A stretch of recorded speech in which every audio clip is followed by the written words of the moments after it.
ಕೇಳುಗರೆ ನಮಸ್ಕಾರ. ನಮ್ಮ ಚಿಂತನೆಗಳು ಹೇಗಿರಬೇಕು, ನಾವು ಏನನ್ನು ಯೋಚನೆ ಮಾಡಬೇಕು ಅಂತಕ್ಕಂಥದ್ದು ಭಾಳ ಮುಖ್ಯ. ಯಾಕಂದರೆ ಮನುಷ್ಯ ಅವನ ವಿಕಾಸ, ಅವನ ವ್ಯಕ್ತಿತ್ವ, ಅವನ ಬೆಳವಣಿಗೆ, ಅವನ ಓದು, ಅವನ ಹವ್ಯಾಸ, ಅವನ ತಿಳುವಳಿಕೆ, ಅವನ ಮಾತು ಇವೆಲ್ಲವೂ ಕೂಡ ಒಂದಕ್ಕೊಂದು ಪೂರಕವಾಗಿರ್ತವೆ.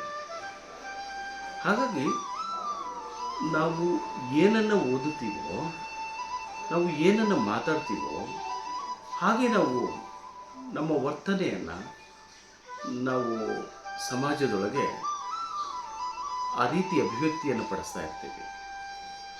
ಸೊ ಈ ಅಭಿವ್ಯಕ್ತಿ ಹೇಗಿರಬೇಕು, ನಮ್ಮನ್ನು ನಾವು ಸಮಾಜದಲ್ಲಿ ಹೇಗೆ ರೆಪ್ರೆಸೆಂಟ್ ಮಾಡಬೇಕಾಗಿರ್ತಕ್ಕಂಥದ್ದು ಭಾಳ ಮುಖ್ಯ. ಯಾಕಂದರೆ ಮನುಷ್ಯನಿಗೆ ಯಾವಾಗಲೂ ಗೊಂದಲದಲ್ಲೇ ಇರ್ತಾನೆ ಅವನು.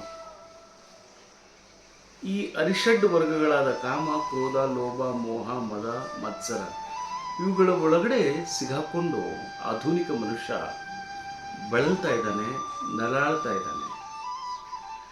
ಯಾವುದು ಸರಿ ಯಾವುದು ತಪ್ಪು ಅಂತಕ್ಕಂಥದ್ದನ್ನು ಅವನು ಸ್ಪಷ್ಟವಾಗಿ ಹೇಳೋದು ಆಗ್ತಾ ಇಲ್ಲ.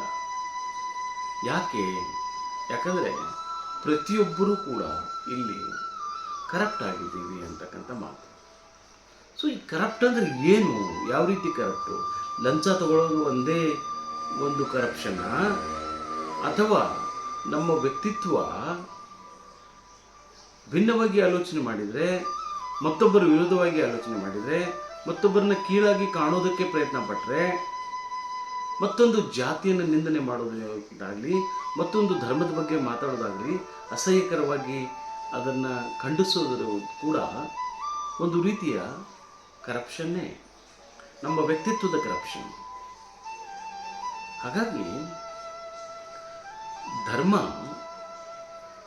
ನಮ್ಮನ್ನು ಬದುಕಿಸ್ಬೇಕು, ಹಾಗೆ ಬೇರೆಯವರನ್ನು ಕೂಡ ಬದುಕಕ್ಕೆ ಬಿಡಬೇಕು. ಸೊ ನಾವೆಲ್ಲ ಆ ಧರ್ಮದಲ್ಲಿ ಆಸ್ಥೆಯನ್ನು ಇಡಬೇಕು. ಹಾಗೆ ಧರ್ಮ ಭಾಳ ವಿಚಿತ್ರವಾಗಿರ್ತಕ್ಕಂಥ ಒಂದು ನಂಬಿಕೆ ಅದು. ಸೊ ಪ್ರತಿಯೊಬ್ಬರಿಗೂ ತನ್ನದೇ ಆಗಿರ್ತಕ್ಕಂಥ ನಂಬಿಕೆಗಳಿರ್ತವೆ. ಸೊ ನನ್ನ ನಂಬಿಕೆನೇ ಶ್ರೇಷ್ಠ ಅಂತ ನಾನು ವಾದ ಮಾಡೋದರಲ್ಲಿ ಹುರುಳಿಲ್ಲ. ನಾನು ಮತ್ತೊಬ್ಬರನ್ನ ಗೌರವಿಸಲೇಬೇಕು.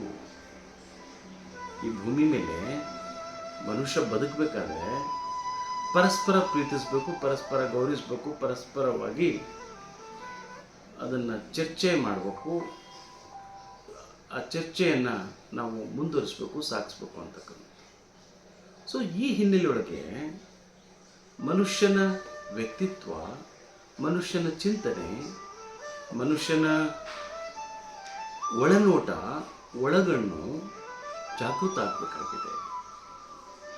ಸೊ ಯಾಕೆ ಮನುಷ್ಯ ಆಲೋಚನೆ ಮಾಡೋದನ್ನೇ ಬಿಟ್ಟುಬಿಟ್ಟಿದ್ದಾನೆ? ನಮ್ಮೊಳಗಡೆ ಎಷ್ಟು ಜನ ಬಹಳ ಕೇವಲವಾಗಿ, ಕನಿಷ್ಠವಾಗಿ, ನಿಕೃಷ್ಟವಾಗಿರ್ತಕ್ಕಂಥ ಬದುಕನ್ನು ಬದುಕಿದ್ದಾರೆ. ಈ ಕೆಲವರು ಬರೀ ಸುಳ್ಳನ್ನೇ ಹೇಳ್ತಿರ್ತಾರೆ. ಮತ್ತೊಬ್ಬರಿಗೆ ಏನಾದರೂ ಮಾಡಿ, ಹೇಗಾದರೂ